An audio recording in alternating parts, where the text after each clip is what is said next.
E aí despertou para aquele mundo, aquele American Dream. Comecei a ganhar dinheiro, estudar, trabalhar, viver aquela experiência. Não foi fácil. Eu não fui uma pessoa que chegou na high school e se adaptou imediatamente. Eu achava aquilo ali tudo muito estranho. Eu não falava a língua 100%. A língua é um fator que dificulta demais, sabe?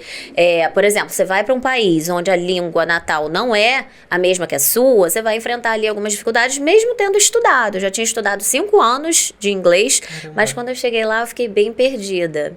Só que rapidamente ali eu consegui aprender. Lá funciona assim, na escola, segundo grau, né, gente? Eu tinha 15 anos. Como é que funciona? Você faz, na minha escola pelo menos, eu fiz os 2 primeiros tempos de inglês para estrangeiros. Então eram só imigrantes de todos os países do mundo. E depois eles jogavam a gente lá nas outras aulas, na cara e na coragem. Então cada um tinha que fazer acontecer.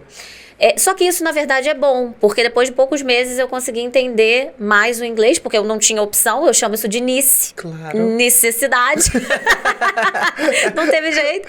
E aí me dei super bem, comecei a estudar e até me destaquei na escola como uma das melhores alunas da escola. Surreal, né? Eu entrei sem entender nada. Isso no ensino médio? Isso, ensino médio. Loucura. É porque hoje em dia não fala segundo grau, né, gente? Eu tenho 37 anos, eu tô falando segundo grau. O que é segundo grau pra vocês hoje em dia? Na minha época... Eu tenho que fazer um cálculo na cabeça. Até porque em Portugal é diferente do Brasil. Então, aqui fala ensino secundário, né? No Brasil é o ensino médio. E aí, às vezes... É isso mesmo?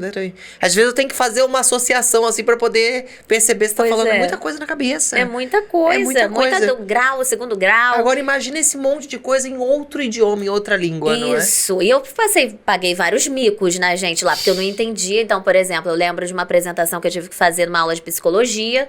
E aí eu tinha que apresentar algo sobre ansiedade. E, tipo assim, eu lá na frente apresentando entre trancos e barrancos e os adolescentes, assim, né, rindo, né, daquela situação. Mas tá tudo certo. Acho que é isso. A gente tem que se desafiar, se colocar nessas situações mesmo. Sim. Pra conseguir evoluir, né?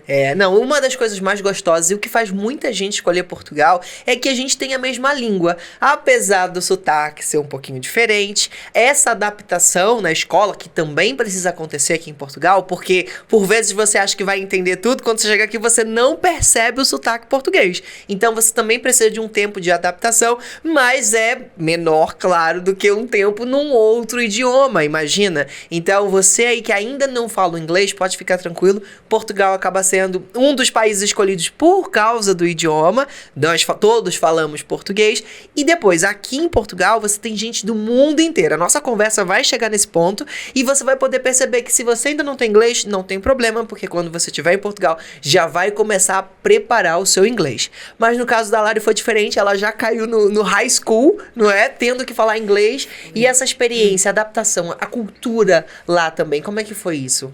A cultura eu achei mais fácil, sendo bem sincera, porque mal ou bem, nós, brasileiros, a gente tem uma relação muito forte com os Estados Unidos. É um país muito capitalista. Repara, todas as inspirações que a gente tem de filme, de desenho, tudo, as viagens, lá, né? Muitos brasileiros vão para os Estados Unidos, optam pelos Estados Unidos, tanto para passear quanto para morar, trabalhar.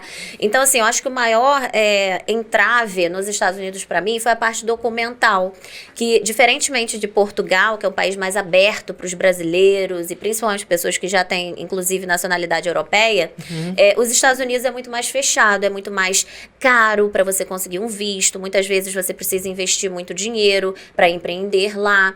Ou seja, qualquer tipo de visto lá, na minha visão, é muito mais difícil do que Portugal, em todos os sentidos, tanto na parte documental e também a adaptação. Esse foi um trecho da entrevista aqui no Portugal Podcast. Para você assistir isso na íntegra, é só clicar aqui no nosso canal, se inscrever e eu vou deixar marcado aqui esse vídeo. Te espero lá!